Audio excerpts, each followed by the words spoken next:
നമ്മുടെ നമ്പറുകൾ കിട്ടിക്കഴിഞ്ഞാൽ ഇങ്ങനെ വിളിച്ചിട്ട് എല്ലാവരും അല്ല കേട്ടോ, വളരെ കുറച്ച് പേര് വിളിച്ചിട്ട് എനിക്ക് എൻ്റെ സ്വന്തം പെങ്ങളെ പോലെയാണ്, എൻ്റെ മകളെ പോലെയാണ്, സ്വന്തം പെങ്ങളാണ് ഞാൻ അങ്ങനെ. അപ്പം ഒരാൾക്ക് ഉള്ളിൽ തോന്നുന്ന ഒരു ഇഷ്ടത്തെ അയ്യോ എനിക്ക് താല്പര്യമില്ല എന്ന് പറഞ്ഞു വെക്കാൻ അവരെ ഹേർട്ട് ചെയ്യേണ്ട കാര്യം നമുക്കില്ലല്ലോ. അപ്പൊ ചേട്ടാ താങ്ക് യു എന്ന് പറഞ്ഞ് വെക്കും. പിറ്റേ ദിവസവും വിളിക്കും പെങ്ങളുടെ സുഖം അന്വേഷിക്കാൻ, എല്ലാ ദിവസവും വിളിക്കും പെങ്ങളുടെ സുഖം അന്വേഷിക്കാൻ. അപ്പൊ ആ ഒരു സാഹചര്യത്തിലാണ് ഞാൻ പറഞ്ഞത്, അതെന്തിനാണ് അങ്ങനെ ഡെയിലി വിളിച്ച് ഒരാളെ വിളിച്ച് സുഖവിവരം അന്വേഷിക്കേണ്ടത്? പിന്നെ നമ്മൾ എടുക്കാതാവും കോള്, ശല്യമായി മാറും. ചിലപ്പോൾ വീഡിയോ കോളൊക്കെ ചെയ്ത് കളയും. നമ്മൾ എങ്ങനെയാണ് നമ്മുടെ വീട്ടിൽ നിൽക്കണം, അല്ലെങ്കിൽ നമ്മുടെ റൂമിൽ എന്തായിരിക്കും നമ്മുടെ അവസ്ഥ എന്നൊന്നും നമുക്കറിയില്ലല്ലോ. ചിലപ്പോൾ കുളിക്കാൻ കയറുന്ന ടൈമായിരിക്കും വീഡിയോ കോളൊക്കെ ചെയ്യും. അപ്പൊ അതൊക്കെ നമുക്ക് ടെക്നിക്കലി ഇതൊക്കെ ബുദ്ധിമുട്ടല്ലേ. അപ്പൊ അപ്പോഴാണ് ഞാൻ പറഞ്ഞത്, ഇപ്പൊ എന്നെ സംബന്ധിച്ച് എനിക്ക് എൻ്റെ ആങ്ങളെ കാണുന്ന പോലെ എനിക്ക് വേറൊരു ആളെ എൻ്റെ സ്വന്തം ബ്രദറായിട്ട് കാണാൻ പറ്റുമോ? ഇല്ല, പറ്റില്ല. എനിക്ക് എൻ്റെ മകനെ പോലെ എനിക്ക് വേറൊരാളെ കാണാൻ പറ്റില്ല എന്ന് ആ സാഹചര്യത്തിലാണ് ഞാൻ പറഞ്ഞത്. ഓക്കെ. അതിനുശേഷം ഞാൻ ബിഗ് ബോസിന്റെ ഉള്ളിൽ പോയി. കുറേ ബിഗ് ബോസിന് അത് വേറൊരു ലൈഫാടാ. ഇപ്പൊ കൊറോണ വന്നു, നമ്മുടെ വീട്ടില് TV ഉണ്ട്, മ്യൂസിക് സിസ്റ്റം ഉണ്ട്, നമ്മുടെ കുഞ്ഞുങ്ങളുണ്ട്, അച്ഛനുണ്ട്, അമ്മയുണ്ട്, നമുക്ക് ഇഷ്ടമുള്ള സാധനങ്ങൾ ഉണ്ടാക്കി കഴിക്കാം. കള്ളുകുടിക്കുന്നവർക്ക് വീട്ടിൽ മദ്യം ഉണ്ടെങ്കിൽ അതും കുടിക്കാം. ആർക്കും ഒരു പ്രശ്നം ഉണ്ടായിരുന്നില്ല. ആകെ നമുക്ക് പോകാൻ പറ്റാത്തത് നമ്മുടെ വർക്കിംഗ് സ്പേസിൽ പോകാൻ പറ്റുന്നില്ല, റോഡിലേക്ക് ഇറങ്ങാൻ പറ്റുന്നില്ല, കടകളിൽ പോകാൻ പറ്റുന്നില്ല.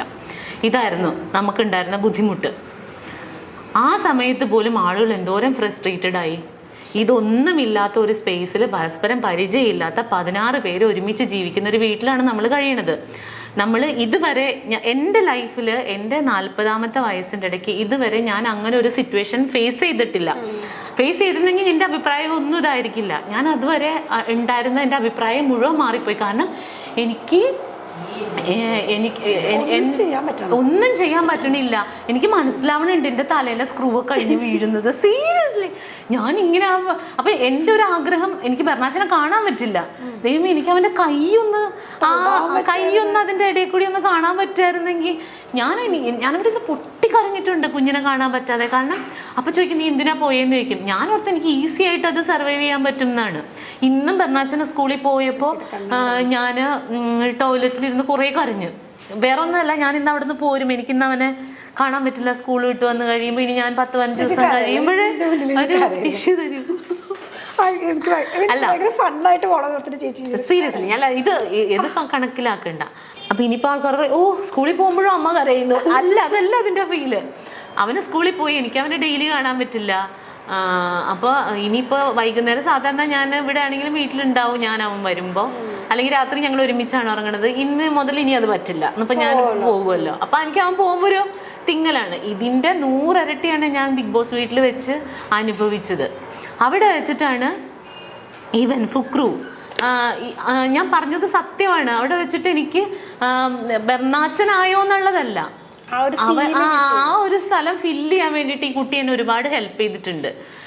ബർണാച്ചൻ എന്നെ ഡി മഞ്ജുപത്രോസ എന്നൊക്കെ പറഞ്ഞ് എന്റെ മോൻ വന്ന് വിളിക്കും. അതുപോലെയൊക്കെ ബർണാച്ചൻ ഹലോ, അതുപോലെ ഇവൻ ഫുക്രപ്പം വന്നിട്ട് ഡി മഞ്ജുപത്രോസ എന്ന് വിളിക്കുമ്പോൾ ഞാൻ പെട്ടെന്ന് അയ്യോ എനിക്ക് കൊച്ചു വിളിക്കുന്ന പോലെ തോന്നും.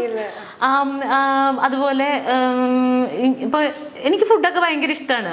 അപ്പോൾ ഇന്നലെ ബർണാച്ചൻ ചോറുണ്ട് കഴിഞ്ഞപ്പോഴത്തേനും ഞണ്ടൊക്കെ എനിക്ക് ഭയങ്കര ഇഷ്ടമാണ്. അപ്പൊ അവൻ ചോറുണ്ട് കഴിഞ്ഞപ്പോൾ അതിൽ നിന്ന് ഒരു കഷ്ണം ഞണ്ടെടുത്ത് എനിക്ക് തന്നു. എനിക്കിഷ്ടമാണെന്ന് അറിഞ്ഞോണ്ടാ. അതുപോലെ തന്നെ ഇവൻ കറിയൊക്കെ വെച്ചിട്ടുണ്ടെങ്കിൽ എനിക്ക് ചിക്കനൊക്കെ ഇഷ്ടമായതുകൊണ്ട് ഇവൻ അവന്റെ ചിക്കൻ പീസ് എനിക്ക് തരുന്നുണ്ട്. എന്റെ പപ്പടം എടുത്തോണ്ട് പോവുക, അവൻ അതാ ഇഷ്ടം.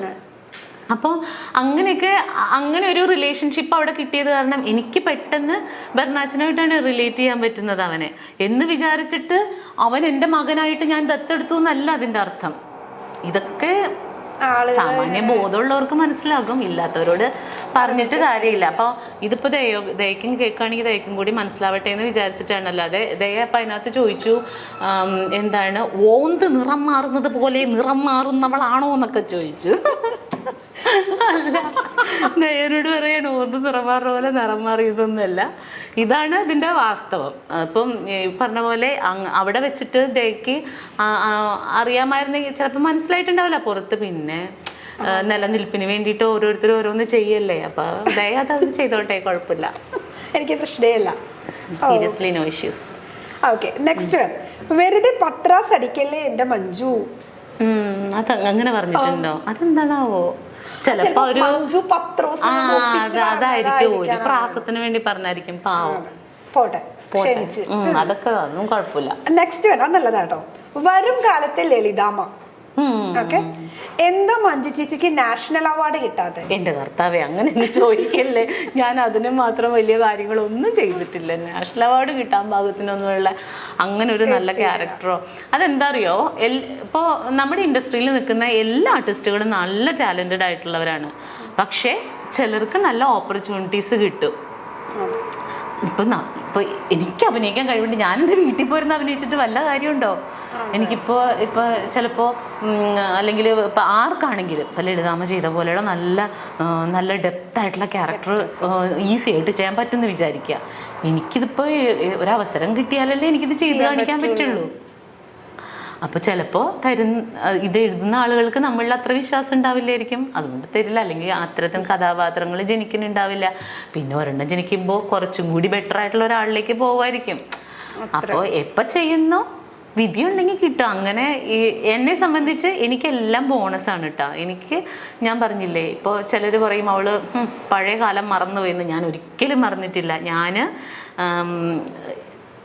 അത് പറയാൻ പറ്റില്ല. അപ്പോൾ ഞാൻ എങ്ങനെയാണ് എന്തായിരുന്നു എന്നുള്ളത് മറ്റാരേക്കാളും വ്യക്തമായിട്ട് അറിയാവുന്ന ഒരാളാണ് ഞാൻ. ഒരിക്കലും ഞാനത് മറക്കില്ല. അപ്പോൾ ഇല്ലില്ല, എനിക്ക് കരച്ചിൽ വരാറില്ല. ഞാൻ അങ്ങനെ ഇപ്പോൾ കരയാറില്ല.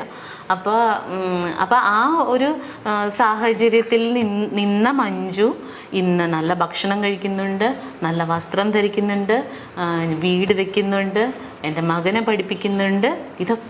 ഇതൊന്നും ഭയങ്കര സംഭവമൊന്നുമല്ല. എനിക്ക് കിട്ടുന്ന ഗിഫ്റ്റാണ് ഇതൊക്കെ.